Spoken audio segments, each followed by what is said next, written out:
लोकसभा चुनाव का बिगुल बज चुका है। ऐसे में सभी राजनीतिक दल लोकसभा चुनाव की तैयारी में जोर शोर से जुट गए हैं। पश्चिम उत्तर प्रदेश की सबसे महत्वपूर्ण सहारनपुर लोकसभा सीट को लेकर भी सियासी सरगर्मियां तेज हो गई हैं। सभी दल अपनी अपनी चुनावी तैयारी में जुटे हैं। इसी कड़ी में पिछले दिनों बहुजन समाज पार्टी ने अपने वर्तमान सांसद हाजी फजलुर रहमान को सहारनपुर लोकसभा प्रभारी से हटाकर पूर्व जिला पंचायत अध्यक्ष के पति माजिद अली को लोकसभा प्रत्याशी घोषित किया था, जिसके बाद माना जा रहा है कि माजिद अली ही सहारनपुर से बहुजन समाज पार्टी के अधिकृत प्रत्याशी होंगे। सियासी गलियारों में चर्चा इस बात की भी है कि बहुजन समाज पार्टी उत्तर प्रदेश के अपने वर्तमान 10 सांसदों का टिकट काटकर नए लोगों को प्रत्याशी बनाएगी। इसी कड़ी में सहारनपुर से सांसद हाजी फजलुर रहमान का टिकट काटकर पूर्व जिला पंचायत अध्यक्ष के पति माजिद अली को देकर उन्हें लोकसभा प्रत्याशी घोषित किया गया है। 2019 में समाजवादी पार्टी आरएलडी गठबंधन से जीते बहुजन समाज पार्टी सांसद हाजी फजलुर रहमान की निगाह अब तक इस बात पर टिकी थी कि बसपा इंडिया गठबंधन का हिस्सा बनती है या नहीं। अब जब बसपा ने इंडिया गठबंधन का हिस्सा बनने से साफ मना कर दिया है, तो सांसद हाजी फजलुर रहमान जल्द ही कोई बड़ा राजनीतिक फैसला लेकर सबको चौंका सकते हैं। फिलहाल सांसद हाजी फजलुर रहमान साइलेंट मोड में है, लेकिन पिछले कुछ दिनों से उनकी नज़दीकी स्थानीय सपा नेताओं से लेकर समाजवादी पार्टी के अध्यक्ष अखिलेश यादव के साथ बढ़ती हुई भी दिखाई दे रही है, जिससे कयास लगाए जा रहे हैं कि अगले कुछ दिनों में ही बहुजन समाज पार्टी के सांसद हाजी फजलुर रहमान बहुजन समाज पार्टी छोड़कर सपा में शामिल हो सकते हैं। और यदि ऐसा हुआ तो हाजी फजलुर रहमान सपा और कांग्रेस के जो संभावित गठबंधन से सहारनपुर लोकसभा के प्रत्याशी भी हो सकते हैं।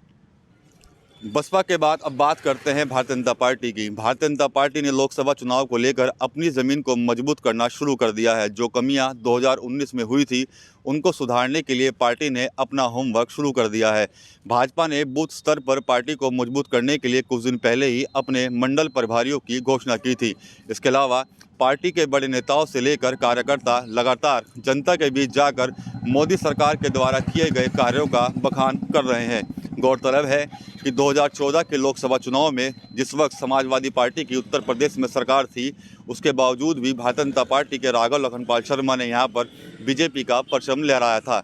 हालांकि 2019 लोकसभा चुनाव में बसपा सपा गठबंधन के प्रत्याशी हाजी फजलुर रहमान ने भाजपा के राघव लखनपाल को हरा दिया था और सांसद बने थे।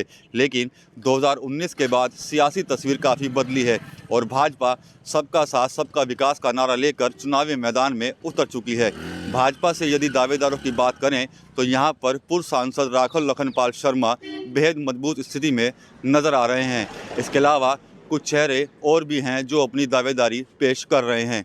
वहीं इंडिया गठबंधन के साथ ही समाजवादी पार्टी, कांग्रेस और राष्ट्रीय लोकदल भी अपनी अपनी तैयारी में लगे हुए हैं। 2012 से लगातार चुनाव हार रहे पश्चिमी उत्तर प्रदेश के सियासी दिग्गज और पूर्व विधायक इमरान मसूद की दावेदारी कांग्रेस से लोकसभा सीट पर चुनाव लड़ने की है, लेकिन गठबंधन में अभी तक पूरा सीट फॉर्मूला सेट नहीं हो पाया है। सूत्र बताते हैं कि समाजवादी पार्टी भी सहारनपुर सीट को अपने कोटे में रखना चाहती है, क्योंकि इस सीट पर मुस्लिम मतदाताओं की संख्या अच्छी खासी है। इसी के चलते 2019 लोकसभा चुनाव में सपा, राष्ट्रीय लोकदल और बसपा गठबंधन के प्रत्याशी हाजी फजलुर रहमान ने जीत हासिल की थी। 2019 के नतीजों की वजह से ही समाजवादी पार्टी इस सीट पर अपना अधिकार जताने की पूरी कोशिश भी कर रही है। सहारनपुर लोकसभा पर पूरा दारोमदार इस बात पर भी है कि इंडिया गठबंधन में सहारनपुर सीट कांग्रेस या फिर समाजवादी पार्टी कोटे में जाएगी।